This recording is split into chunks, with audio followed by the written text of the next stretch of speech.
हम अपनी दुनिया को बहुत ही अद्भुत जीवों के साथ शेयर करते हैं। हाथी सवाना में घूमते हैं, व्हेल गहरे समुद्र में गाती है। लेकिन क्या आपको पता है कि इंसानों का जानवरों के एक और ग्रुप के साथ एक खास कनेक्शन है? हम प्राइमेट परिवार का हिस्सा हैं। बंदर, एप्स और हाँ, यहाँ तक कि इंसान भी इस दिलचस्प ग्रुप से बिलोंग करते हैं। लाखों साल पहले हमारा एक कॉमन एंसेस्टर था। इसका मतलब यह नहीं है कि इंसान बंदरों से इवॉल्व हुए हैं। इसका मतलब है कि हमारा एक शेयर्ड इतिहास है जो हमारे जीन्स और हमारे शरीर में लिखा है। समय के साथ प्राइमेट्स के अलग अलग ग्रुप अलग अलग रास्तों पर इवॉल्व हुए। इन रास्तों ने आज हमें जो अद्भुत विविधता दिखाई देती है उसकी ओर अग्रसर किया। लेकिन जब हम समानताओं को देखते हैं तो हमारे शेयर्ड एंसेस्ट्री साफ दिखाई देता है। हमारे पास फुर्तीले हाथ, तेज नजर और हमारे आसपास की दुनिया के बारे में एक नेचुरल क्यूरियोसिटी है। समय के साथ एक सफर पर चले।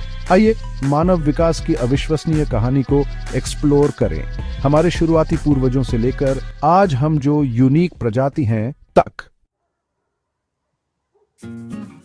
हमारी प्राइमेट कहानी लाखों साल पहले शुरू होती है, एक ऐसी दुनिया में जो हमारी दुनिया से बहुत अलग थी। डायनासोर गायब हो चुके थे और जंगलों ने पृथ्वी के अधिकांश हिस्से को ढंक लिया था। यहीं पर पहले प्राइमेट्स दिखाई दिए। छोटे प्यारे जीव, वे पेड़ों पर जीवन के लिए अनुकूलित थे। ये शुरुआती प्राइमेट्स फुर्तीले पर्वतारोही थे। उनके पास हाथ और पैर थे जो पकड़ सकते थे, ब्रांचेस को पकड़ने के लिए एकदम सही। उनके खाने में मुख्य रूप से फल और कीड़े शामिल थे। उनकी आंखें आगे की ओर उन्हें गहराई का बेहतरीन परसेप्शन देती थी, जो जटिल फॉरेस्ट कैनोपी को नेविगेट करने के लिए महत्वपूर्ण थी। पेड़ों में जीवन चुनौतीपूर्ण था। शिकारी दुबके रहते थे और भोजन के लिए कंपटीशन बहुत ज्यादा था। लेकिन समय के साथ ये शुरुआती प्राइमेट्स फले फूले। उनके शरीर और व्यवहार उनके आर्बोरियल घर के अनुकूल विकसित हुए। इन एडेप्टेशंस ने उस अविश्वसनीय यात्रा की नींव रखी जो अंततः हमें तक ले जाएगी। लेकिन एवोल्यूशन का रास्ता शायद ही कभी सीधा होता है। यह ट्विस्ट्स और टर्न्स से भरा है और हमारे पूर्वजों की कहानी कोई अपवाद नहीं है। जैसे जैसे पृथ्वी की जलवायु बदली, वैसे वैसे हमारे प्राइमेट पूर्वजों ने जिन वातावरणों को अपना घर कहा, वे भी बदल गए। जंगल सिकुड़ गए, जिससे खुले घास के मैदानों का रास्ता बन गया। इस बदलाव ने एक चुनौती पेश की। जीवित रहने के लिए हमारे पूर्वजों को एक बार फिर अडेप्ट होना पड़ा। इस बार उन्हें जमीन पर विजय प्राप्त करनी थी। इस नए हैबिटेट में जाना जोखिम भरा था। शिकारी ग्रासलैंड्स में घूमते थे और खाना मिलना मुश्किल था। लेकिन जमीन ने अवसर भी प्रदान किए। शोषण करने के लिए नए खाद्य स्रोत थे और सीधे खड़े होने से आसपास का बेहतर दृश्य दिखाई देता था। कई पीढ़ियों से हमारे पूर्वज बदल गए। उनके शरीर दो पैरों पर चलने के लिए अनुकूलित हो गए, जिससे उनके हाथ दूसरे कामों के लिए मुक्त हो गए। उनका आहार अधिक मांस को शामिल करने के लिए स्थानांतरित हो गया, जिससे बड़े दिमाग के लिए आवश्यक ऊर्जा मिलती है। पेड़ों से जमीन पर यह परिवर्तन मानव विकास में एक महत्वपूर्ण क्षण था। इसने एक नए प्रकार के प्राइमेट के उद्भव का मंच तैयार किया, जो सीधा चलेगा, औजारों का उपयोग करेगा और अंततः ग्रह पर विजय प्राप्त करेगा। दो पैरों पर चलना, जिसे बाइपेडलिज्म के रूप में जाना जाता है, मनुष्यों की एक परिभाषित विशेषता है। यह हमें अधिकांश अन्य जानवरों से अलग करता है। लेकिन यह रिमार्केबल एडेप्टेशन कैसे विकसित हुआ? कल्पना कीजिए कि हमारे पूर्वज सवाना पर जा रहे हैं। सीधे खड़े होने से वे लंबी घासों के ऊपर देख सकते थे, शिकारियों और शिकार दोनों को देख सकते थे। इसने उनके हाथों को भोजन और उपकरण ले जाने के लिए भी मुक्त कर दिया। और तेज धूप में सीधे खड़े होने से उनके शरीर का कम हिस्सा गर्मी के संपर्क में आता था। समय के साथ नेचुरल सिलेक्शन ने उन व्यक्तियों का पक्ष लिया जो सीधे चलने में बेहतर थे। उनके शरीर बदल गए, उनके कूल्हे, घुटने और पैर उनके वजन का समर्थन करने के लिए विकसित हुए। उनकी रीढ़ घुमावदार हो गई, जिससे संतुलन और शॉक अब्सॉर्प्शन मिला। द्विपादवाद का विकास एक क्रमिक प्रक्रिया थी जो लाखों वर्षों में हुई। लेकिन यह हमारी विकासवादी यात्रा में एक महत्वपूर्ण कदम था, जिससे उपकरणों, भाषा और जटिल समाजों का विकास हुआ जो आज हमारी प्रजातियों को परिभाषित करते हैं। भाग 5, लूसी की कहानी, अतीत की एक झलक। 1974 में इथियोपिया में वैज्ञानिकों की एक टीम ने एक रिमार्केबल खोज की। उन्होंने एक महिला होमिनिन के फॉसिलाइज्ड कंकाल का पता लगाया, जिसका नाम बाद में लूसी रखा गया। लूसी ऑस्ट्रेलोपिथेकस एफ्रेंसिस नामक प्रजाति से संबंधित थी और वह 3 मिलियन वर्ष पहले रहती थी। लूसी का कंकाल, हालांकि अधूरा था, ने हमें अपने पूर्वजों के बारे में बहुत कुछ बताया। वह छोटी थी, बस 1 मीटर से थोड़ी लंबी थी। उसका दिमाग लगभग चिंपैंजी के आकार का था, लेकिन महत्वपूर्ण बात यह है कि उसकी हड्डियों से पता चला कि वह सीधी चलती थी, जिससे यह पुष्टि होती है कि मानव विकास के शुरुआती दौर में द्विपादवाद विकसित हुआ। लूसी की खोज ने दुनिया की कल्पना पर कब्जा कर लिया। उसने हमारे सुदूर अतीत से एक ठोस कड़ी प्रदान की, हमारे पूर्वजों के जीवन की एक झलक जिन्होंने लाखों साल पहले पृथ्वी पर कदम रखा था। उसकी कहानी खुद जीवाश्मों की तरह मानव विकास की जटिल पहेली को जोड़ने में मदद करती है। भाग 6, उपकरण बनाने वाले शुरुआती मानव और तकनीक। उपकरणों के बिना एक दुनिया की कल्पना करो।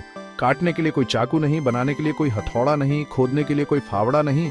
हमारे शुरुआती पूर्वजों ने इस वास्तविकता का सामना किया, लेकिन लगभग 2.5 लाख साल पहले एक उल्लेखनीय परिवर्तन आया। होमिनिन ने उपकरण बनाना और उनका उपयोग करना शुरू कर दिया। शुरुआती उपकरण सरल थे, अक्सर बड़ी चट्टानों से काटे गए तेज पत्थर, लेकिन ये उपकरण मानव विकास में एक गहरा बदलाव दर्शाते हैं। उन्होंने हमारे पूर्वजों को नए खाद्य स्रोतों तक पहुंचने की अनुमति दी, जैसे कि बड़े जानवरों का मांस। उन्होंने जीवित रहने के लिए नई संभावनाएं खोली। जैसे जैसे उपकरणों में सुधार हुआ, वैसे वैसे होमिनिन के दिमाग में भी सुधार हुआ। दोनों साथ साथ चले। उपकरण बनाने के लिए निपुणता और योजना की आवश्यकता होती है, ऐसे कौशल जो मस्तिष्क के विकास को प्रोत्साहित करते हैं। बदले में एक बड़े मस्तिष्क ने अधिक जटिल उपकरणों के निर्माण की अनुमति दी। उपकरण के उपयोग और मस्तिष्क के विकास के बीच यह फीडबैक लूप मानव विकास का एक प्रमुख चालक था। इससे होमो हैबिलिस का उदय हुआ, जिसे हैंडीमैन के रूप में जाना जाता है, और बाद में होमो इरेक्टस जैसे और भी बुद्धिमान होमिनिन के लिए। भाग 7, एक बढ़ता हुआ मस्तिष्क। नई क्षमताओं को शक्ति देना। जैसे जैसे हमारे पूर्वज विकसित हुए, उनका दिमाग बड़ा होता गया।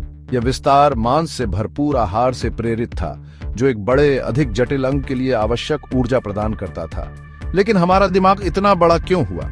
एक बड़ा मस्तिष्क अधिक बुद्धिमत्ता, समस्या समाधान क्षमताओं और सामाजिक संपर्क की अनुमति देता है। ये लक्षण बदलती दुनिया में जीवित रहने के लिए महत्वपूर्ण थे।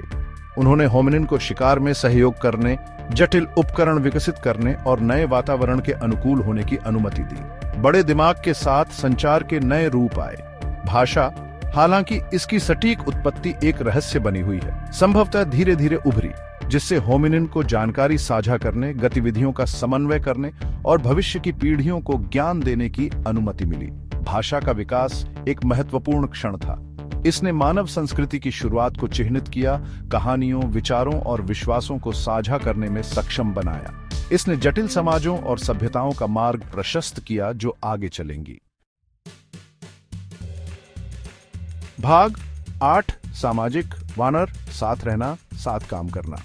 मनुष्य सामाजिक प्राणी है। हम परिवारों, समुदायों और समाजों में रहते हैं। यह सामाजिक प्रकृति हमारे जीव बायोलॉजी में गहराई से अंतर्निहित है, जो लाखों वर्षों के विकास से आकार लेती है। हमारे पूर्वज आज के कई प्राइमेट्स की तरह समूहों में रहते थे। समूह में रहने से शिकारियों से सुरक्षा मिलती थी और भोजन खोजने में दक्षता बढ़ती थी। लेकिन इसने चुनौतियां भी पेश की, जिनके लिए सहयोग, संचार और जटिल सामाजिक पदानुक्रमों को नेविगेट करने की क्षमता की आवश्यकता थी। जैसे जैसे होमिनिन का दिमाग बड़ा होता गया, वैसे वैसे उनकी सामाजिक जटिलता भी बढ़ती गई। उन्होंने संचार, सहयोग और संघर्ष को हल करने के परिष्कृत तरीके विकसित किए। सहस्राब्दियों से सम्मानित ये सामाजिक कौशल संस्कृति, कला और नैतिकता के विकास की नींव रखते हैं। हमारी सामाजिक प्रकृति, हालांकि यह कभी कभी संघर्ष का कारण बन सकती है, हमारी सबसे बड़ी ताकत में से एक है।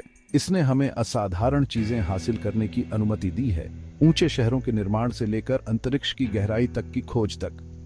यह सहयोग की स्थायी शक्ति और एक प्रजाति के रूप में हमारी परस्पर जुड़ाव का प्रमाण है। भाग 9, मानव यात्रा। एक कहानी जो अभी भी सामने आ रही है। मानव विकास की कहानी एक लंबी और जटिल कहानी है, जो मोड़ मोड़ और डेड एंड से भरी है। वृक्षों पर रहने वाले प्राइमेट्स के रूप में हमारी विनम्र शुरुआत से लेकर आज हम जो तकनीकी रूप से उन्नत प्रजातियां हैं, हमारी यात्रा उल्लेखनीय अनुकूलन और सरलता के अविश्वसनीय कारनामों द्वारा चिह्नित की गई है। हम सीधे चले हैं, उपकरण बनाने के लिए अपने हाथों को मुक्त कर रहे हैं। हमने अमूर्त विचार और भाषा में सक्षम बड़े जटिल दिमाग विकसित किए हैं और हमने ऐसे समाज बनाए हैं जो दुनिया भर में फैले हुए हैं, जो साझा कहानियों, विचारों और आकांक्षाओं से जुड़े हुए हैं। लेकिन हमारी यात्रा अभी खत्म नहीं हुई है। हम जैविक और सांस्कृतिक रूप से विकसित होते रहते हैं। आज हम जिन चुनौतियों का सामना कर रहे हैं, जलवायु परिवर्तन से लेकर सामाजिक असमानता तक, नए समाधान और सोचने के नए तरीकों की मांग करती है। जैसे जैसे हम भविष्य की ओर देखते हैं, हम अपने पूर्वजों की विरासत को अपने साथ रखते हैं। उनका लचीलापन, उनकी रचनात्मकता और सहयोग की उनकी क्षमता प्रेरणा के स्रोत के रूप में कार्य करती है। मानव कहानी अभी भी लिखी जा रही है और अगला अध्याय लिखना हम पर निर्भर है।